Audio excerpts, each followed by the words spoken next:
Hello बेटा, आज हम पढ़ने जा रहे हैं काउंटर करंट मैकेनिज्म। बेटा ये मैकेनिज्म किडनी फंक्शन का सबसे इम्पोर्टेंट रोल है, क्योंकि ये वाटर कंजर्व करके हमें कंसंट्रेटेड यूरिन पास करने में हेल्प करता है। ठीक है, ये कौन करवाता है बेटा? ये आपका करवाता है नेफ्रॉन का लूप ऑफ हेनले और वासा रेक्टा। ये लूप ऑफ हेनले क्या करता है बेटा? ये मेडुलरी इंटरस्टिशियम की कंसंट्रेशन को बढ़ाता है। ठीक है, इसीलिए हम बोलते हैं कि loop of Henley counter current mechanism में काउंटर करंट मल्टीप्लायर की तरह काम करता है, क्योंकि ये मेडुला की इंटरस्टिशियम को कंसंट्रेशन को बढ़ाता है। ये वासा रेक्टा क्या करती है बेटा?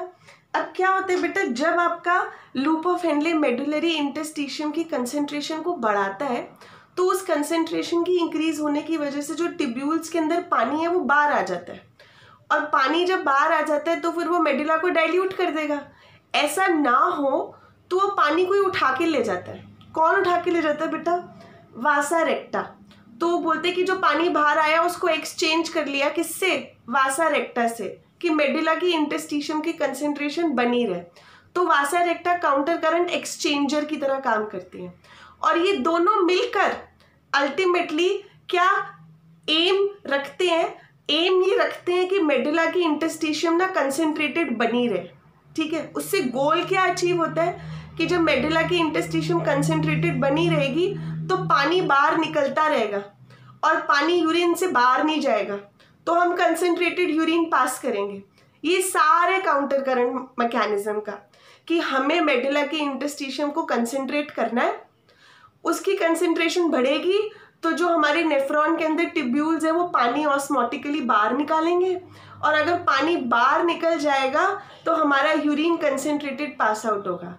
बस ये पानी बाहर निकलने से हमारे को एक नुकसान है कि मेडुला डाइल्यूट नहीं होना चाहिए, तो उसके लिए हमने एक और चीज़ वहाँ प्लांट कर दी कि हमने वासा रेक्टा प्लांट कर दी, जो पानी उठा लेगी और उसको वापस से ब्लड सर्कुलेशन में डाल देगी, तो हमारा मकसद पूरा हो जाएगा। अब देखते हैं बेटा ये चलता किस तरीके से है।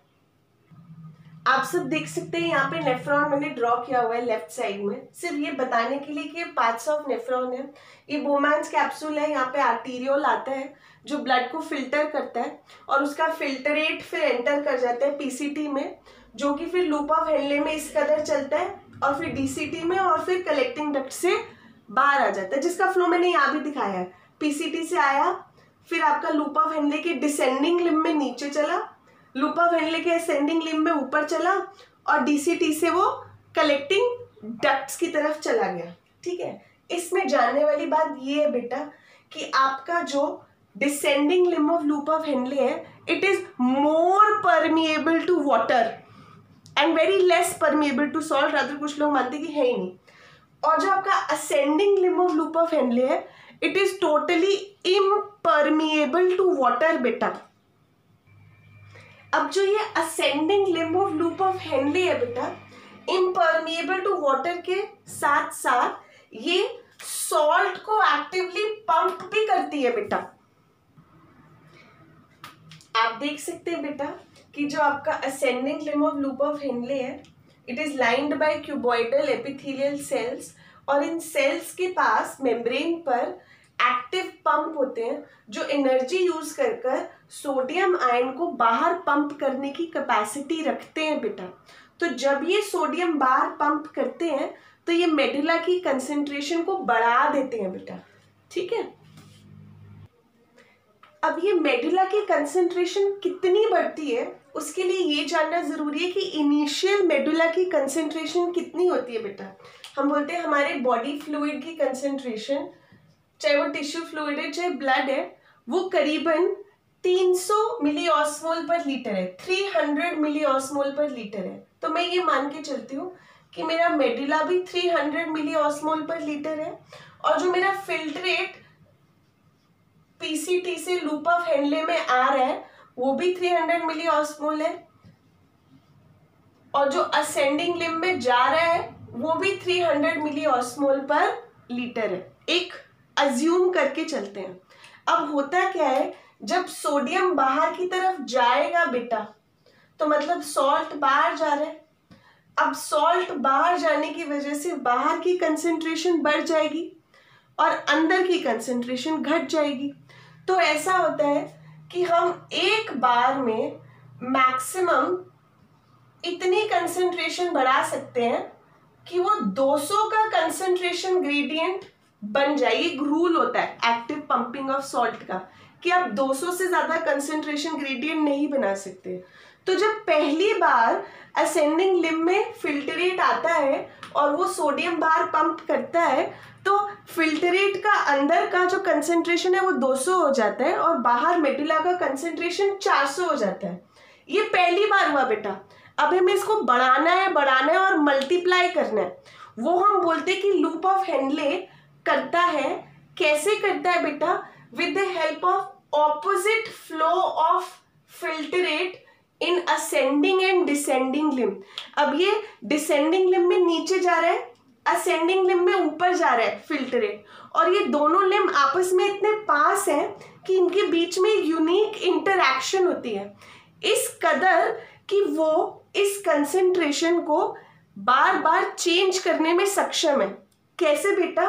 अब मेरा मेडुला 400 हो गया, बट जो मेरा फ्लूइड है जो कि पीसीटी से डिसेंडिंग लिम्ब में आ रहा है वो तो 300 है। और हमारी बॉडी में हर चीज इक्विलिब्रियम की तरफ भागती है और हमें पता है कि जो मेरा डिसेंडिंग लिम्ब है वो परमिएबल टू वाटर है, ठीक है?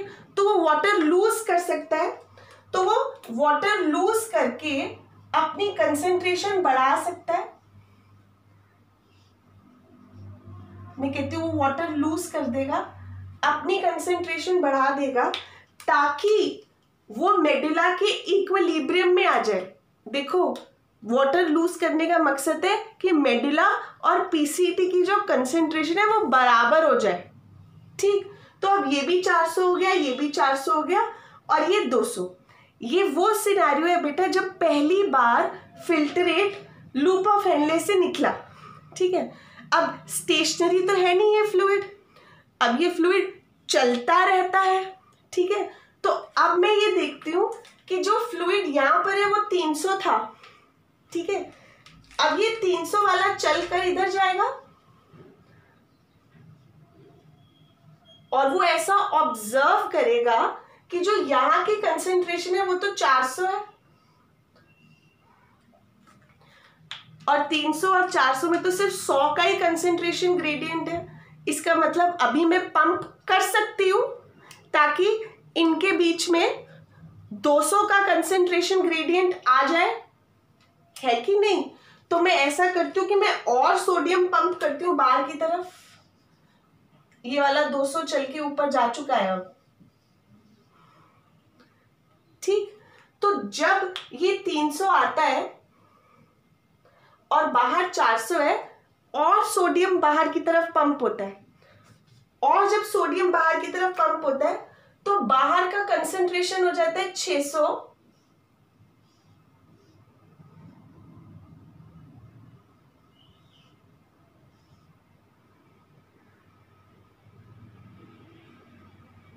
या हम मान के चले कि धीरे धीरे बढ़ाए हम 450 और यहां हो गया 250। अंदर का कंसंट्रेशन कम हो जाएगा, 300 से 250 आ गया और बाहर 400 से 450 हो गया। फिर से इंटरैक्शन होगा ऑपोजिट फ्लोइंग डिसेंडिंग लिम्ब से। वो कहेगा यार मैंने अभी तो अपने आप को इक्विलिब्रेट किया था, तुमने फिर से उसको बढ़ा दिया, क्योंकि उसके पास कैपेसिटी है कि वो 200 का कर सकता है। तो जब तक वो 200 का कर सकता है वो बाहर सोडियम फेंकता रहेगा, मल्टीप्लाई करता रहेगा। तो फिर वो बोलते हैं कि मेरे पास तो कोई ऑप्शन है नहीं, मुझे पानी फिर से छोड़ना पड़ेगा। वो फिर से पानी छोड़ देता है, ठीक है? अब आप पूछेंगे कि ये पानी छोड़ रहा है अपने आप को तो इसके साथ इक्विलिब्रेट कर रहा है, ये पानी जा कहाँ रहा है बेटा?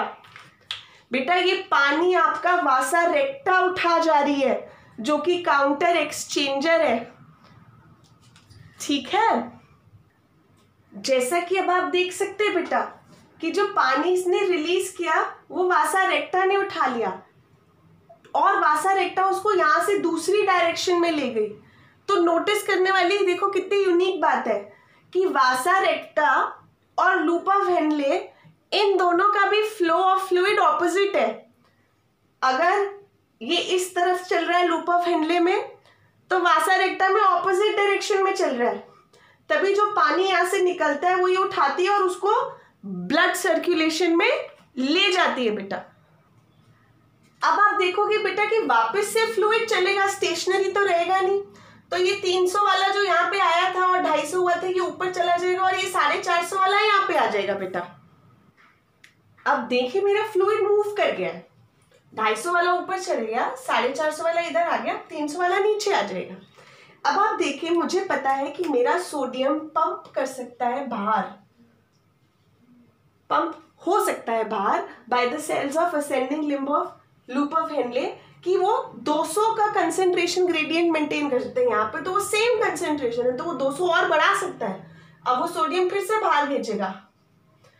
अब जब वो सोडियम बाहर भेजेगा तो बाहर का कंसेंट्रेशन बढ़ जाएगा, अंदर का कंसेंट्रेशन घट जाएगा, और मुझे ऐसा मेंटेन करना है कि 200 का डिफरेंस आ जाए। तो हम एक हाइपोथेटिकल सिचुएशन मान लेते हैं कि अब बाहर 600 हो गया और अंदर 400 हो गया। अंदर का कम हो जाएगा क्योंकि वो सॉल्ट बाहर फेंक रहा है, बाहर का बढ़ जाएगा क्योंकि सॉल्ट बाहर जा रहा है ना। तो मेरी आप इनिशियल इंटरस्टिशियल कंसेंट्रेशन से देखें, वो 300 से 400 हुआ, 400 से 600 हो गया। और क्यों हो पा रहा है? वो बार बार मल्टीप्लाई होती जा रही है कंसेंट्रेशन, क्योंकि सोडियम बाहर पंप किया जा रहा है actively by the ascending limb of loop of Henley. और जब ये सोडियम बाहर पंप किया जाता है, क्योंकि ये ऑपोजिट डायरेक्शन में जो descending limb of loop of Henley में है, जब वो उसके कांटेक्ट में आता है तो दिखते जी तो बाहर ज्यादा कंसेंट्रेशन है, तो वो अपना पानी बाहर छोड़ देता है। अब ये 300 और 600 है, ये भी इससे इक्विलिब्रिएट करने के लिए पानी बाहर छोड़ेगा, ताकि ये 300 क्या बन जाए, ये 300 भी 600 बन जाए। और ये पानी कौन उठा के लेके जाएगा? आपका एक्सचेंजर वासा रेक्टा, कि मेरा मेडुला डाइल्यूट ना हो जाए। वो थोड़ा बहुत एक्सेस सॉल्ट भी ले जाता है बेटा, है ना। आपने देखा, मैंने 450 से 600 किया, अंदर से 50 का डिफरेंस, जो एक्सेस सॉल्ट है वो भी ले जाता है वो, कि मेरी कंसेंट्रेशन मेंटेन रहे, मेरा मेडुलरी कंसेंट्रेटेड रहे, ताकि मैं बार बार पानी निकाल सकूं, उसको वासा रेक्टा को दे सकूं, वासा रेक्टा उसको उड़ाकर ले जाए। और अब जो मेरा फ्लूइड है वो वापस से जब चलेगा, आप नोटिस करोगे बेटा, अब ये 400 ऊपर पहुंच जाएगा, ये 600 यहां आ जाएगा, और वापस से यहाँ पे 300 ही आएगा, क्योंकि जी मेरा तो ब्लड तो 300 ही है। अब 600 बराबर है, मैं वापस से सोडियम बाहर पंप कर सकती हूँ, तो ये और ज्यादा कंसेंट्रेटेड हो सकता है। मैं कह सकती हूँ कि जी यहां पर ये 800 हो जाएगा, ठीक है कि नहीं? 200 का डिफरेंस है, ठीक। तो ऐसे कर कर कर मैं अपना मेडुला का कंसेंट्रेशन इतना बना लूंगी कि वो 1200 आ जाए। क्यों बेटा? क्योंकि जब मेरे पास ये कंसेंट्रेशन बढ़ती जाएगी और मेरा जो ये फ्लूइड ऊपर जाता जाएगा, मुझे मालूम है कि वो पानी जो है मेरा वासा रेक्टा खींच लेगा, ठीक है बेटा। अब मैं आपको वो समझाती हूँ जो मैं बोल रही थी बेटा, कि देखो अब ये काउंटर एक्सचेंजर और मल्टीप्लायर दोनों साथ साथ काम कर रहे हैं। जब आपका फ्लूइड चल रहा है, वो नीचे जा रहा है descending limb of loop of Henley से, तो हमें पता है कि वो वाटर लूज कर रहा है बेटा, तो वो कंसेंट्रेटेड होता जाएगा। आप देख रहे हो वो कंसेंट्रेटेड होता जा रहा है। और हमें पता है कि जब वो असेंडिंग लिम्ब में ऊपर जाता है तब वो सॉल्ट लूज करता है बेटा, तो उसकी कंसेंट्रेशन कम होती जाएगी। तो जब वो डीसीटी में जाएगा तो उसकी कंसेंट्रेशन 300 ही रहेगी, ठीक है। अब ऐसा करते समय आप देखो अमेजिंग बात, जो वासा रेक्टा है उसके अंदर जो ब्लड है वो सबसे पहले किसके कांटेक्ट में आता है? क्योंकि उल्टा चल रहा है, हमारा तो डिसेंडिंग से असेंडिंग में गया था, वासा रेक्टा सबसे पहले किसके कांटेक्ट में आएगी? उल्टी, असेंडिंग के। तो वो जो सॉल्ट वो फेंकता है बेटा,